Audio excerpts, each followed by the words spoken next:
Vamos dar início hoje a um estudo na área de escatologia e pretendo dar início hoje a esses estudos e vamos ver até onde iremos. Então hoje eu quero falar a respeito das duas igrejas. Antes disso, quero dizer que escatologia significa a doutrina das últimas coisas. Vem da palavra grega eschatos, que significa último. Então, escatologia é a doutrina das últimas coisas, né? Os últimos acontecimentos que serão realizados na Terra. Então, eu quero falar inicialmente, já nesse primeiro estudo, a respeito das duas igrejas. Eu creio que o Novo Testamento ele fala claramente que existem duas igrejas, uma igreja judaica e uma igreja gentílica. Para aqueles que não têm familiaridade com essa terminologia, gentio são os não-judeus. Em toda a Bíblia existem os judeus e existem os gentios. Os gentios são os povos não-judeus. Então o Novo Testamento nos apresenta uma igreja judaica e uma igreja gentílica. Eu vou passear por alguns textos da Escritura. Inicialmente eu quero ler Evangelho de João, capítulo 10, verso 1, que diz o seguinte: eu lhes asseguro que aquele que não entra no aprisco das ovelhas, observe, aprisco das ovelhas, mas sobre por outra parte, é ladrão e salteador. O ladrão e assaltante. Então aqui fala de um aprisco. Naturalmente está falando do aprisco dos judeus. Jesus está falando neste contexto para os judeus. Aí quando chegamos ao versículo 16, ele diz o seguinte: tem outras ovelhas que não são deste aprisco. Veja só, deste aprisco. Então outro aprisco. É necessário que eu as conduza também. Elas ouvirão a minha voz e haverá um só rebanho e um só pastor. Então, apesar de que a igreja é constituída por um só rebanho e um só pastor, no caso é Jesus, esse pastor, há dois apriscos, né? Por isso que ele disse, eu tenho outras ovelhas que não são deste aprisco, este aprisco judaico, mas as outras ovelhas são do aprisco gentílico. Então eu vou passar aí por alguns textos da Escritura para nós confirmarmos essa tese de que há duas igrejas no Novo Testamento. O próximo texto que eu vou ler é Atos 15, verso 14, onde aconteceu o chamado Concílio de Jerusalém, primeiro concílio universal da igreja, que diz o seguinte, eu vou ler só aqui as palavras de Tiago, diz assim: Simão nos expôs como Deus no princípio voltou-se para os gentios, a fim de reunir dentre as nações um povo para o seu nome. Então, Tiago, esse Tiago aqui é o irmão de Jesus, pastor da igreja de Jerusalém, e ele está então nesse concílio, falando que Deus visitou os gentios para tomar dentre eles um povo para o seu nome. Porque está havendo uma resistência dos judeus cristãos que haviam se convertido, queriam que os gentios que se converteram se circuncidassem. Houve uma polêmica entre Paulo e Barnabé e esses judaizantes, mas eu quero ressaltar aqui que eles reconheceram que Deus visitou os gentios para tomar dentre eles um povo para o seu nome, ou seja, um povo gentio, né? A parte do povo judeu, que já era um povo que tinha aliança com Deus.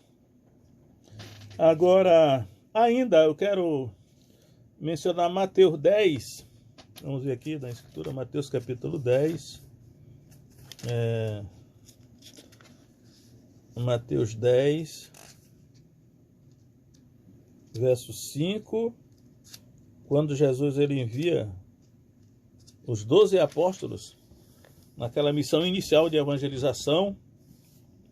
Então, Mateus 10, 5, ele diz assim: Jesus enviou os 12 com as seguintes instruções: não se dirija aos gentios, nem entre em cidade alguma dos samaritanos.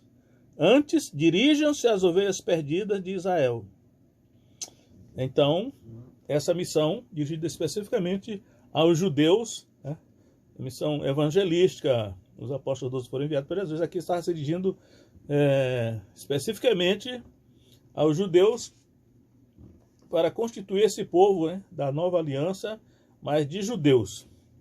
E ainda em Mateus 15, 24, na sequência ainda aqui de Mateus 15, 24, na história da mulher cananeia, eu vou ler só esse verso 24, diz assim: ele respondeu, Jesus respondeu para ela: eu fui enviado apenas às ovelhas perdidas de Israel, ou as ovelhas perdidas da casa de Israel.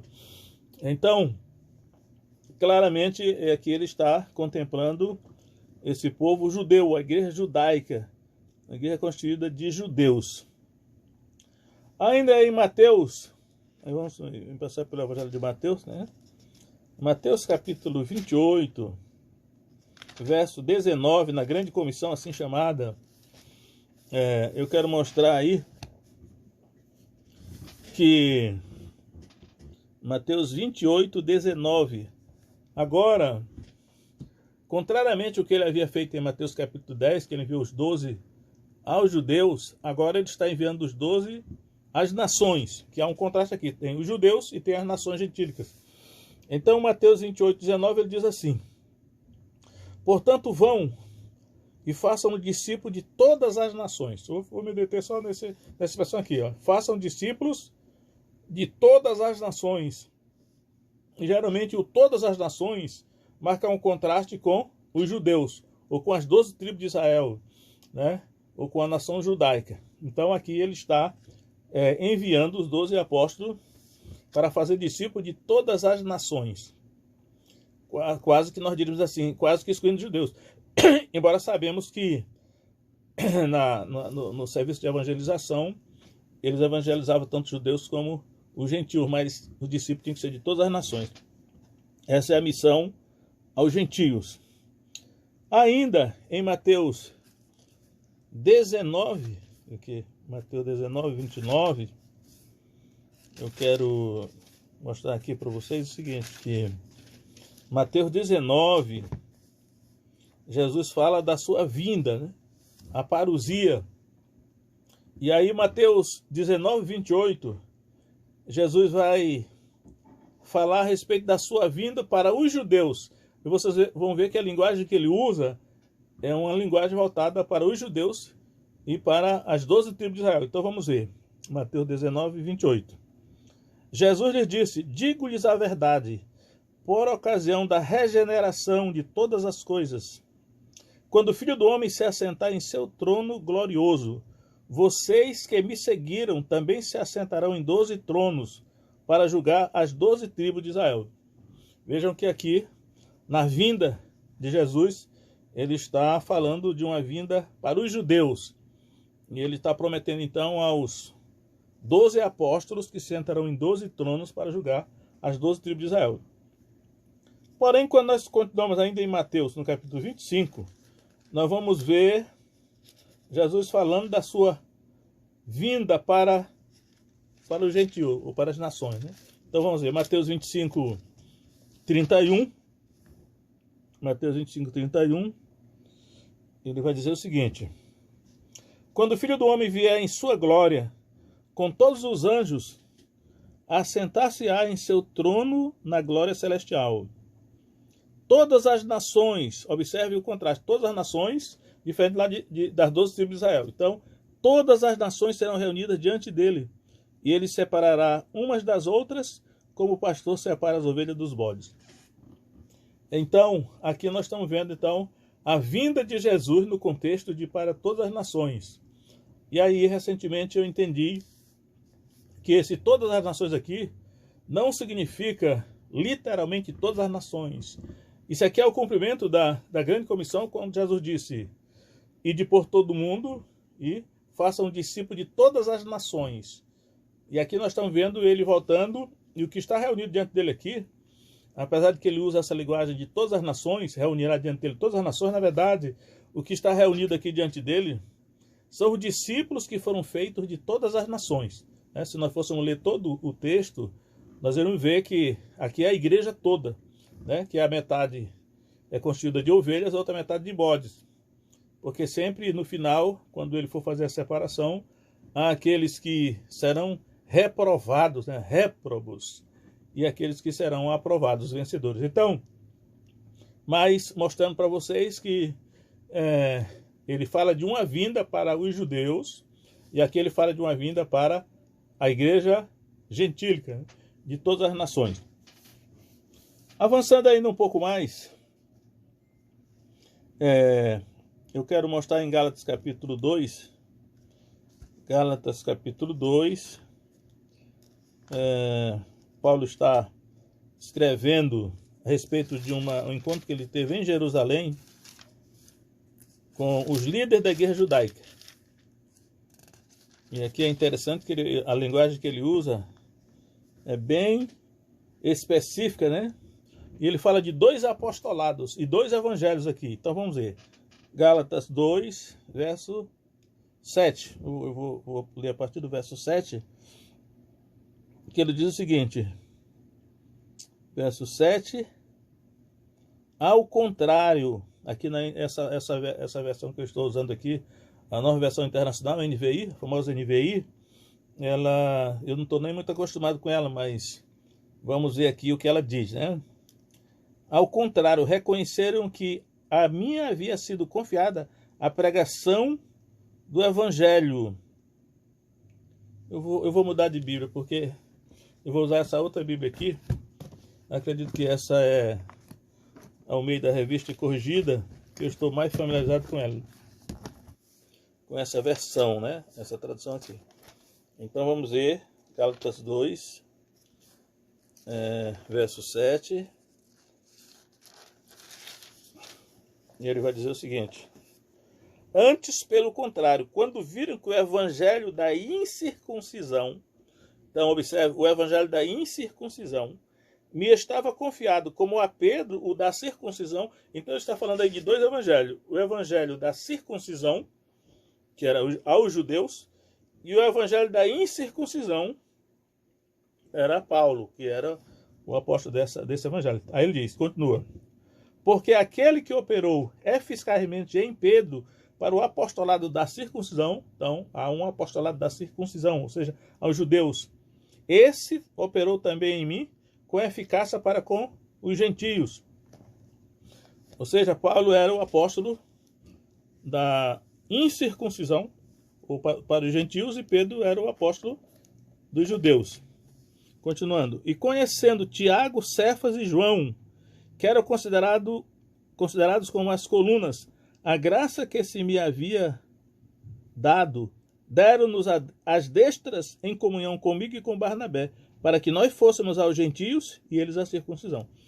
Então, Paulo estava falando aqui que o apóstolo Pedro, que é chamado de Cefas aqui, ele era o apóstolo dos judeus, né? Ele tinha o apostolado da circuncisão, o evangelho da circuncisão. Ele era a pessoa que iria evangelizar os judeus, era a autoridade apostólica para os judeus. Mas juntamente com Cefas, ou Pedro, são mencionados aqui Tiago e João. Esse Tiago aqui não é o irmão de João, esse Tiago aqui é o Tiago, irmão de Jesus, que era o pastor da igreja de Jerusalém. E João, que é o outro apóstolo, que era companheiro de Pedro, né? Entre os 12. Então vemos aqui que, enquanto que Paulo e Barnabé foram enviados aos gentios, esses 3 aqui mencionados, Tiago, Cefas, o Pedro e João, eram os enviados para a igreja judaica, estavam em Jerusalém. Paulo estava só de visita com Barnabé ali em Jerusalém. Isso mostrando que há nitidamente 2 igrejas mencionadas no Novo Testamento. Aí, aproveitando a oportunidade, quero dizer que recentemente eu entendi que o apóstolo Paulo ele escreveu 13 cartas às igrejas gentílicas, porque ele era essa autoridade, né? A Bíblia diz que Deus não é Deus de confusão, mas sim de paz. Então, Paulo escreveu 13 cartas endereçadas às igrejas gentílicas, porque ele tinha essa autoridade apostólica. É claro que as cartas pastorais, que são 2 cartas a Timóteo, que era um obreiro para a igreja gentílica, discípulo do apóstolo Paulo. Tito também era um obreiro das igrejas gentílicas, também discípulo de Paulo, e Filemon, que também está nesse contexto aí. E aí, quando nós chegamos, por exemplo, em Hebreus, a carta aos Hebreus, ela já foi enviada para a igreja judaica, por isso que é aos Hebreus, né? Uma igreja judaica. Não se sabe a autoria da carta aos Hebreus, já é uma polêmica muito grande. Alguns têm certeza que foi Paulo, outros não. Eu confesso que eu não sei quem foi. Acho difícil ter sido Paulo, porque ele não tinha autoridade para escrever para a igreja judaica, porque essa era Pedro, tinha, né? Ele deveria realmente escrever às igrejas gentílicas. Porém, reconheço que o estilo literário, né, o conhecimento que o autor de Aos Hebreus revela, parece até que era Paulo. Se não fosse esses impedimentos aí, essas dificuldades, eu até aceitaria. Mas isso quer dizer que eu não sei quem escreveu. O certo é que essa carta aos Hebreus foi endereçada à igreja judaica. E aí a gente vai ver na sequência, Tiago, que era também da liderança da igreja judaica, escreve a carta de Tiago. Esse Tiago é irmão de Jesus. Aí depois Pedro, que era também o apóstolo da igreja judaica, escreve as 2 cartas de Pedro. Depois João escreve as 3 cartas de João. João também era líder da igreja judaica. E finalmente o Apocalipse, que também foi escrito por João, né, que era também da liderança da igreja judaica. Independentemente de qualquer dificuldade que possa surgir, eu acho que há uma certa coerência nessa observação. E aí, diante dessa realidade de que há 2 igrejas mencionadas no Novo Testamento, eu quero agora avançar um pouco mais e ir para Apocalipse, né? Eu falei que esse tema seria escatologia. Estou começando hoje esse estudo sobre escatologia. Agora eu vou para Apocalipse, que é, por excelência, um livro escatológico. E aí eu quero mostrar aqui para quem estiver aí, Apocalipse 6, a partir do verso 9, porque esses primeiros 8 versículos de Apocalipse 6 fala dos 4 cavaleiros do Apocalipse, ou aos 4 cavalos e aos 4 cavaleiros. Eu não vou falar desses aí hoje, mas eu quero me reportar a partir do verso 9, porque tem a ver com essas 2 igrejas, essa tese das 2 igrejas. Então, Apocalipse 6, verso 9, diz o seguinte. Aliás, antes de ler, eu quero apenas observar o seguinte. No estudo do Apocalipse, eu já observei que o Apocalipse é o livro que, creio eu, tem mais chaves hermenêuticas, chaves de interpretação. A revelação é progressiva, creio eu que a revelação é progressiva dentro da Escritura. E como o Apocalipse é o último livro canônico, creio eu que é o livro que tem mais chaves hermenêuticas, mais chaves de interpretação da Bíblia. E uma delas é essa. O Apocalipse é assim. João tem uma visão no céu, aí ele vê uma realidade lá no céu. Aí depois ele tem uma visão na terra, aí tem uma visão aqui, uma realidade acontecendo na terra. Depois tem outra no céu, depois tem outra na terra. A gente tem que ver, ao ler o livro de Apocalipse, se o que está sendo descrito é no céu ou se é na terra. Essa é a questão. E isso que eu vou ler agora, João está vendo é no céu, né? Não é na terra, é no céu. Então ele vai dizer assim, Apocalipse 6, 9. E havendo aberto o 5º selo, vi debaixo do altar as almas dos que foram mortos por amor da palavra de Deus e por amor do testemunho que deram. Então, aqui fala que são as almas dos que foram mortos, né? Estavam debaixo do altar. Esse altar é no céu, né? A Bíblia fala, a Apocalipse fala que existe um altar que está diante do trono de Deus, um altar de ouro, e era debaixo desse altar que essas almas estavam. Não é difícil saber quem eram essas almas, porque não eram corpos, eram almas. Porque eles tinham sido mortos na terra, mas a alma deles já estava lá, debaixo do altar. E o motivo por que eles foram mortos na terra, ele diz aqui, por amor da palavra de Deus e por amor do testemunho que deram. Portanto, nós vemos aí que eles eram cristãos, eram discípulos de Jesus. E eles eram, então, da igreja. Não diz aqui qual era a igreja que eles eram. Não diz se era da judaica ou se era da gentílica, mas mais na frente eu vou mostrar de onde eles eram.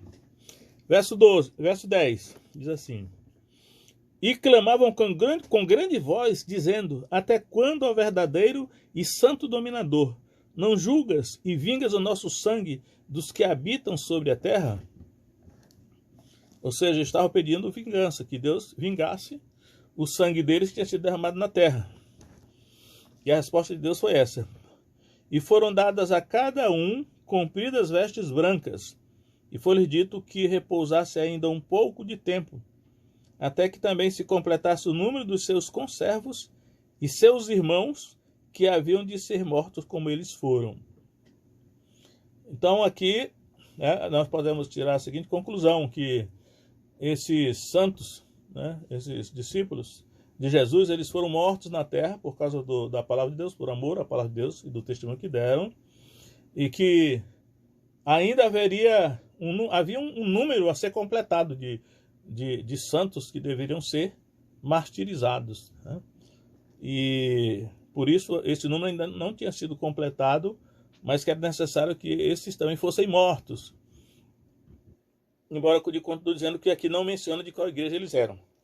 Mas quando nós avançamos um pouco mais para frente, em Apocalipse 7, verso 9, vai ter a seguinte redação. Apocalipse 7, 9. Depois destas coisas, olhei, e eis aqui uma multidão, a qual ninguém podia contar, de todas as nações, e tribos, e povos, e línguas que estavam diante do trono, perante o Cordeiro, trajando vestidos brancos e com palmas nas suas mãos. Então, esse versículo 9 do capítulo 7, ele já é mais esclarecedor.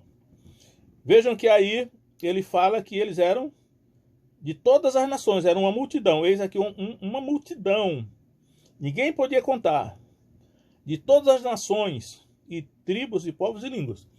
Então, essa linguagem de todas as nações aqui contrasta com a nação de Israel, com as 12 tribos. E, portanto, essa grande multidão aqui era a igreja era a igreja gentílica, né? Aqui não tinha nada de judeus, era a igreja gentílica. Era essa igreja que tinha sido martirizada aqui na terra. Aqui, novamente, a visão aqui é no céu. Esse cenário aqui é no céu. Nós estamos vendo aqui o cumprimento de Mateus 28, 19, na verdade 19 e 20, a grande comissão, quando Jesus disse: indo fazer discípulos de todas as nações. Agora nós vemos aqui que eles conseguiram realmente fazer discípulos de todas as nações, porque essa multidão que está lá no céu, só as almas, porque eles foram mortos aqui na terra. Então era a consumação da grande comissão, teve sucesso e havia realmente uma grande multidão de discípulos lá no céu, embora eles tenham sido mortos aqui na terra. E aí eu vou saltar alguns versículos aqui e vou para Apocalipse ainda 7, a partir do verso 13.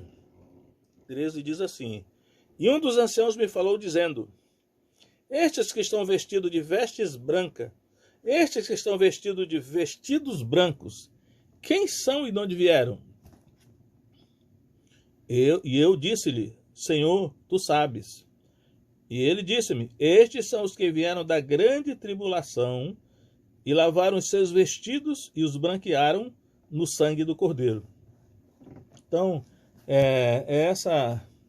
esses versículos são muito esclarecedores também, porque aquela primeira multidão que estava lá, as almas dos que foram mortos, Apocalipse 6, a partir do verso 9, e agora essa multidão que nós vemos diante do trono, completou-se, aqueles que deviam ser mortos agora foram mortos, né? E agora estão lá no céu diante do trono. E o anjo fala então para João que esses são os que vieram da grande tribulação. Ou seja, eles foram martirizados aqui na terra, eles foram mortos aqui na terra. Eles vieram da grande tribulação. Daí que eu já venho dizendo isso há muito tempo, né? Aproveito aqui para dizer mais publicamente possível, que a igreja irá passar pela grande tribulação. Eu sei que há uma expectativa muito grande por parte de grande parte da igreja de que o próximo acontecimento será o arrebatamento da igreja, que que Jesus vai arrebatar a igreja para que a igreja não sofra nas mãos do anticristo, isso aí tudo é falso.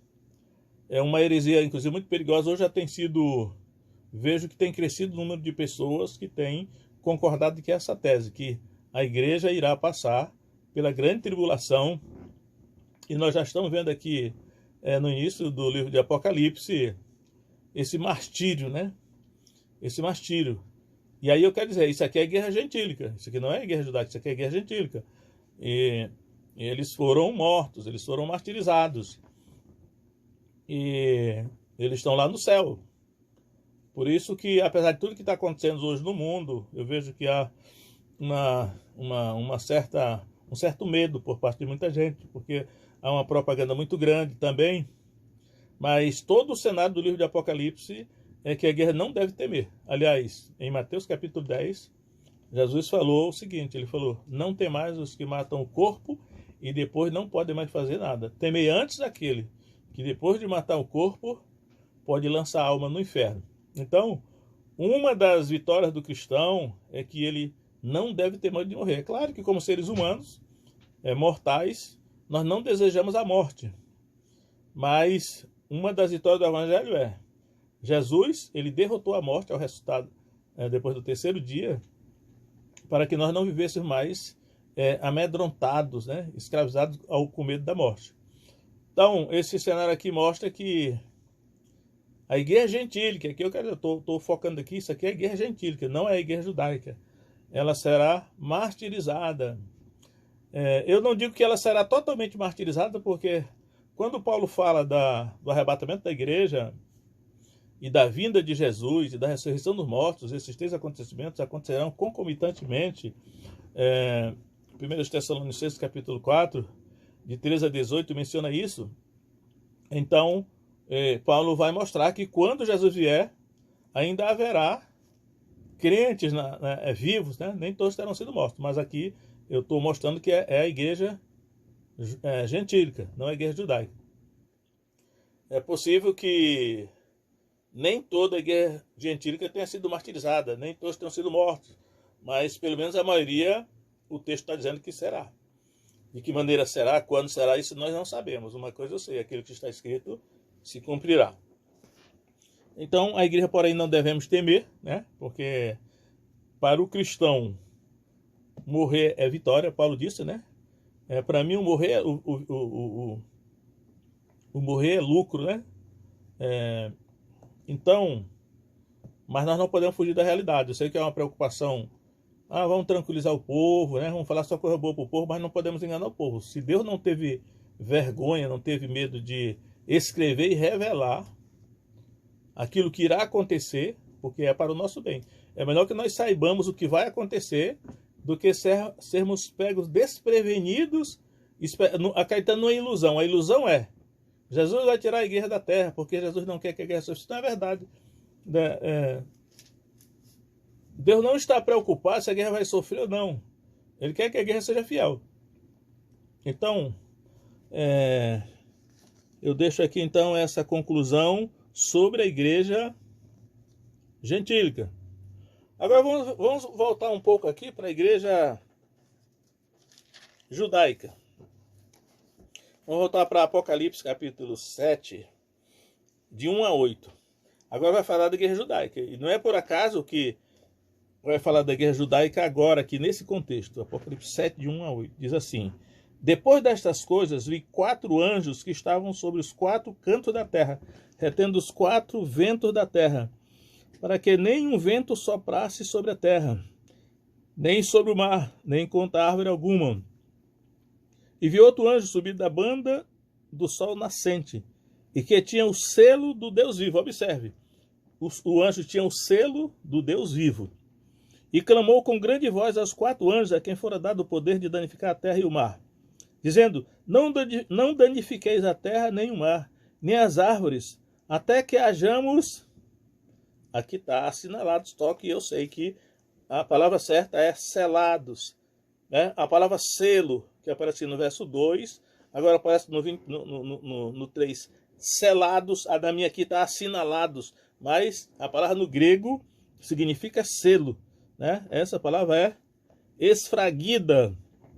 é a mesma palavra que aparece em Efésios 1,13, quando Paulo diz lá: quando ouvistes a palavra do Evangelho, né, e tendo nele também crido, fostes selados com o Espírito Santo da promessa. E depois também em Efésios 4,30, onde Paulo diz, né, não entristeçais o Espírito Santo de Deus, no qual estáis selados para o dia da redenção. Então, o selo que aparece, a palavrinha em Efésios 1,13, Efésios 4,30, selados, esfraguida, é a mesma palavrinha que aparece aqui, o selo do Deus vivo, e aqueles foram selados. Quem traduziu assinalados não facilitou o entendimento, porque a palavra é selado, é um selo, né? Um selo espiritual que é o Espírito Santo. Então diz aí, verso 4: e eu vi o número dos selados, e eram 144.000 selados, de todas as tribos dos filhos de Israel. Aí ele vai dizer, né, da tribo de Judá havia 12.000 selados, da tribo do Ruben 12.000, e vai, e aí ele vai mencionar os 12 filhos de Jacó, que é Israel, os 12 filhos de Israel, né? O nome das 12 tribos. E aí eu quero chamar a atenção para o seguinte: em todo o Novo Testamento, o único lugar aonde aparece o nome dos 12 filhos de Jacó é esse aqui. Em todo o Novo Testamento aparece o nome dos 12 apóstolos, mas o nome dos 12 filhos de Jacó, que é o nome das 12 tribos de Israel, aparece somente aqui. Por que aparece aqui? Porque aqui aí vem a questão, né? 144.000 judeus. E esses 144.000 judeus, eles contrastam com a grande multidão de todas as tribos, povos e línguas, que está logo aqui ao lado. Ó, né? Porque quando ele termina de falar desses 12 filhos de Jacó, ele vai falar daquela grande multidão, 7 e 9, né? De todas as nações, tribos e línguas. Então, aqui tem uma multidão de 144.000 judeus, e aqui tem uma multidão que ninguém podia contar. Quer dizer, aqui podia contar porque era 144.000, aqui não podia contar porque era maior ainda, porque essa aqui é a igreja gentílica, que foi martirizada. Agora aparece aqui a igreja judaica. E não é por acaso que o selo e os selados aqui são mencionados repetidamente, porque isso aqui, eu creio que é que é uma repetição aqui, o cumprimento da profecia de Ezequiel 37 do Vale de Ossos Secos. Há algumas semelhanças, né?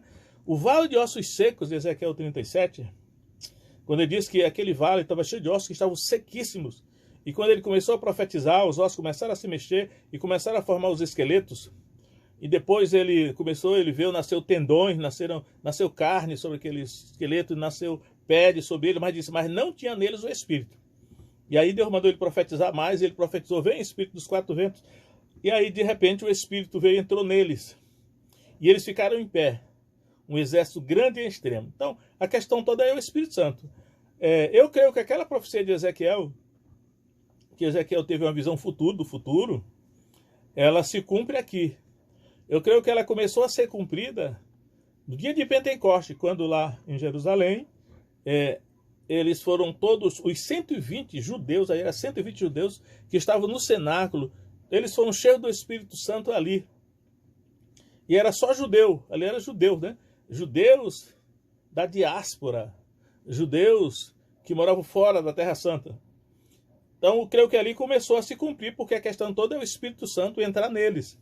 E aqui nós estamos vendo essa grande multidão de judeus, exatamente na hora em que a igreja gentílica ela é martirizada, exatamente na hora em que a igreja gentílica é tirada da terra. E aí eu quero dizer, eu tenho que dizer isso, a igreja gentílica aparentemente será tirada da terra, não pelo arrebatamento, mas pelo martírio. E aí agora se levanta uma igreja totalmente judaica, 144.000 judeus, 12.000 de cada tribo, para que não reste dúvida, é declinado o nome de cada um dos filhos de Jacó. Aqui, uma igreja judaica, eles são selados com o Espírito Santo.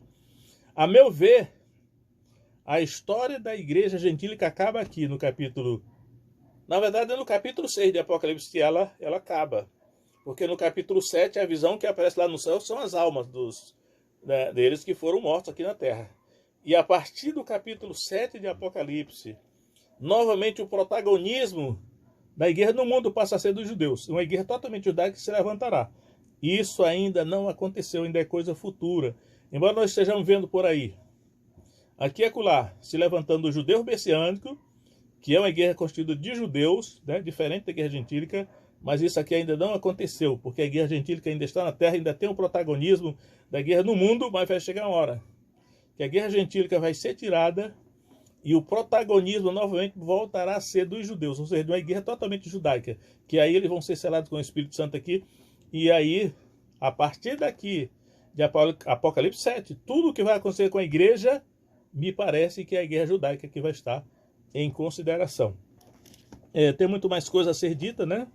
Acredito que isso que eu estou falando aqui pode ficar algumas interrogações, nem tudo fecha, mas nós temos que ter a humildade de reconhecer que é assim mesmo, né? Às vezes a Bíblia não revela 100%, a gente vai como que um arqueólogo escavando um pouco aqui, um pouco ali, e juntando as partes do quebra-cabeça na medida que eles foram aparecendo, né? Para nós formarmos a doutrina certa. Deixa aí com vocês essas considerações, né? Esse pensamento inicial a respeito dessas duas igrejas. E o tempo que nós estamos vendo é esse aí. Eu acredito que nós estamos na iminência de ver essas coisas acontecerem.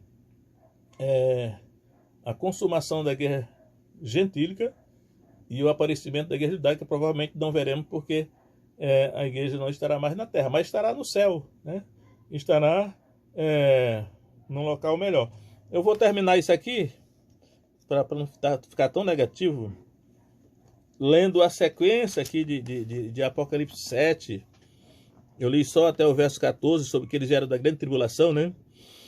E aí, eu vou ler a partir do verso 15 agora, Apocalipse 7, 15, para eu terminar. Diz assim: por isso estão diante do trono de Deus, e o serve de dia e de noite no seu templo.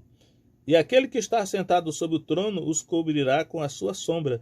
Nunca mais terão fome, nunca mais terão sede, nem sol nem calma alguma cairá sobre eles. Porque o cordeiro que está no meio do trono os apacentará. O cordeiro é Jesus. E lhes servirá de guia para as fontes das águas da vida. E Deus limpará de seus olhos toda lágrima. Então, que Deus abençoe cada um de vocês. E até a próxima, se Deus quiser.